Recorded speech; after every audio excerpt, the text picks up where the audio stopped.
എങ്ങനെയാണ് ഒരു ഉണ്ണികൃഷ്ണൻ പോറ്റിക്ക് ഇത് സാധ്യമാകുന്നത്?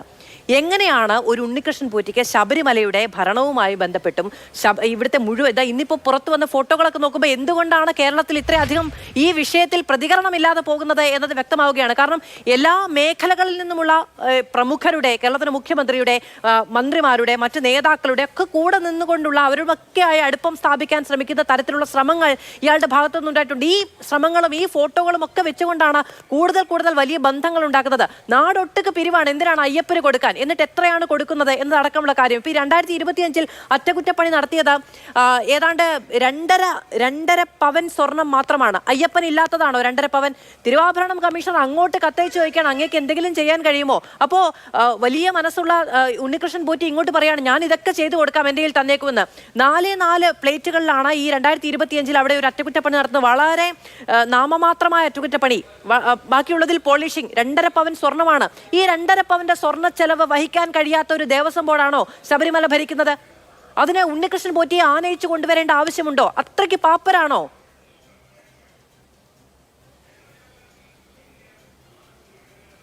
തീർച്ചയായിട്ടും വളരെ ഗൗരവമായ ഒരു പ്രശ്നമാണ് നമ്മുടെ മുന്നിൽ വന്നിരിക്കുന്നത്. എന്നാൽ എനിക്ക് തോന്നുന്നു അതിനേക്കാൾ ഗൗരവമുള്ള പ്രശ്നം, ആ പ്രശ്നം അർഹിക്കുന്ന രീതിയിലുള്ള വലിയ പ്രതികരണമോ വലിയ രോഷമോ വലിയ വിമർശനമോ പോലും ഈ വിഷയത്തിൽ ഉണ്ടാവുന്നില്ല. ആളുകൾക്ക് ഇതങ്ങ് ശീലമായി പോയി. ദേവസ്വം ബോർഡിൽ ഇത്തരത്തിലുള്ള കൊള്ളകൾ, ഇത്തരത്തിലുള്ള പകൽ കൊള്ള, ദേവസ്വാപഹരണം, സ്വർണ്ണ കൊള്ള, ഇതൊക്കെ നടക്കുന്നത് ഒരു സ്വാഭാവികതയാണെന്ന മട്ടിലേക്ക്, മറ്റൊരു വാർത്ത കൂടി എന്ന നിലയിലേക്ക് ആളുകൾ അതിനെ സ്വീകരിച്ചു തുടങ്ങി എന്നുള്ളതാണ് നമ്മളെ കൂടുതൽ ഭയപ്പെടുത്തുന്നത്. ഇവിടെ നോക്കി, ഇവിടെ ദേവസ്വം ബോർഡിൻ്റെ പ്രതിനിധിയായി വന്നൊരു വ്യക്തി, അദ്ദേഹം ദേവസ്വത്തിൻ്റെ വളരെ കൃത്യമായ നിയമങ്ങളെ പറ്റിയിട്ടും അതിൻ്റെ ഇൻറ്റേർണൽ ഓഡിറ്റിനെ പറ്റിയിട്ടും അവർ പാലിക്കുന്ന ചട്ടങ്ങളെ പറ്റിയിട്ടും ചിട്ടകളെ പറ്റിയിട്ടും ഒക്കെ വളരെ വിശദമായി പറഞ്ഞു. ഇവിടുത്തെ അടിസ്ഥാനപരമായിട്ട് ചോദ്യം, ഈ പറയുന്ന സാങ്കേതികതകളൊന്നും പാലിക്കുന്ന ഒരു സംവിധാനത്തിൽ പോലും, ഇതിപ്പോൾ ഒരു നോട്ടക്കാരൻ വന്ന് രാവിലെയും വൈകുന്നേരം നോക്കി പോകുന്നൊരു സ്ഥലത്ത് പോലും ഇത്രയും ഗൗരവമായിട്ടുള്ളൊരു അനാസ്ഥ നടക്കുകയില്ല എന്നുള്ളതാണ്. അടുത്ത ഒരൊറ്റ ചോദ്യം, 2019 എന്തിനാണ് ഈ സ്വർണ്ണപ്പാളികൾ പുറത്തു കൊണ്ടുപോയത്? ആ കാര്യത്തിൽ ഈ ദേവസ്വം ബോർഡിന് എന്ത് ഉത്തരവാണ് പറയാനുള്ളത്? കാരണം 1999 തന്നെ സ്വർണം പൂശിയിട്ടുള്ള സ്വർണ്ണപ്പാളികൾ രണ്ടാമത് സ്വർണം പൂശാൻ വേണ്ടി ചെമ്പ് പാളികളാണ് എന്ന് തെറ്റായി രേഖപ്പെടുത്തിയിട്ടാണ് ഇവിടുന്ന് കൊണ്ടുപോകുന്നത്. 20 വർഷം മുൻപ് സ്വർണം പൂശിയിട്ടുള്ള പാളികൾ സ്വർണമേ അല്ല, അത് ചെമ്പാണ് എന്ന് പറഞ്ഞുകൊണ്ട് ദേവസ്വം ഒരു ഉത്തരവ് പുറത്തിറക്കുകയും ആ ഉത്തരവിൻ്റെ അടിസ്ഥാനത്തിൽ ഒരു മഹസർ തയ്യാറാക്കുകയും എന്നിട്ട് ഈ ഓൾറെഡി സ്വർണം പൂശിയിട്ടുള്ള പാളികൾ വീണ്ടും സ്വർണം പൂശാൻ വേണ്ടി ഒരു ഇടനിലക്കാരനെ, ഒരു മധ്യസ്ഥനെ, ഒരു ദല്ലാളിനെ ഏൽപ്പിച്ചിട്ട് അയാൾ സ്വന്തം നിലയിലേക്ക് അത് കൊണ്ടുപോവുകയും ചെയ്യുമ്പോൾ ഇത് എന്ത് വ്യവസ്ഥയാണ്, എന്ത് സിസ്റ്റമാണ്? ഈ പറയുന്ന ചട്ടങ്ങളും നിയമങ്ങളും സംവിധാനങ്ങളും ഒക്കെ പാലിക്കുന്ന ഒരു ദേവസ്വം ബോർഡിൻ്റെ പ്രവർത്തനമാണോ നമ്മളവിടെ കാണുന്നത്? എന്നിട്ട് ഇദ്ദേഹം ഇത് കൊണ്ടുപോയി. ആ കൊണ്ടുപോയിട്ടുള്ള സംഗതി എവിടെ?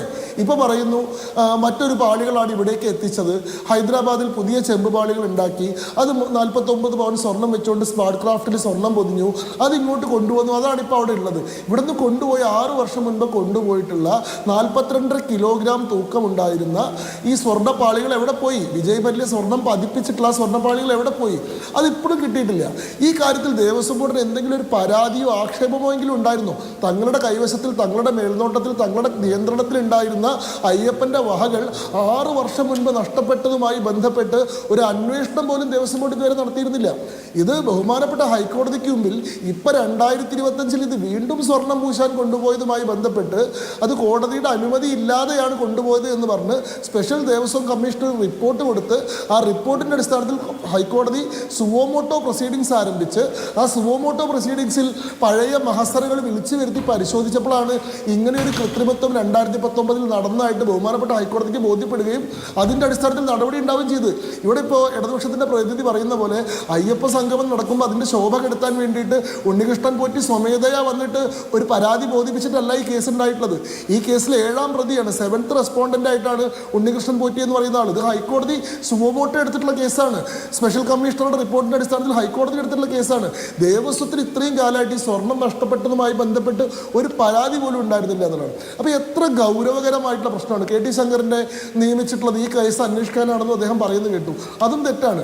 KT ശങ്കറിനെ അപ്പോയിന്റ് ചെയ്തിട്ടുള്ളത് 1999 മുതൽ ഇതുവരെ അവിടെയുള്ള സ്വർണത്തിൻ്റെ ഇൻവെന്ററി തയ്യാറാക്കാൻ, സ്വർണത്തിൻ്റെ കണക്ക് തയ്യാറാക്കാനും അതുമായി ബന്ധപ്പെട്ട പഠനം നടത്താനും വേണ്ടിയിട്ടാണ്. അതിൻ്റെ പശ്ചാത്തലം എന്തായിരുന്നു? ഈ പറയുന്ന പീഠം കാണാനില്ല എന്ന് ഉണ്ണികൃഷ്ണൻ പോറ്റി പറയുമ്പോൾ ഈ പീഠം സ്ട്രോങ് റൂമിൽ ഉണ്ടാവാം എന്നൊരു സംശയം അയാൾ മുന്നോട്ട് വെക്കുന്നുണ്ട്.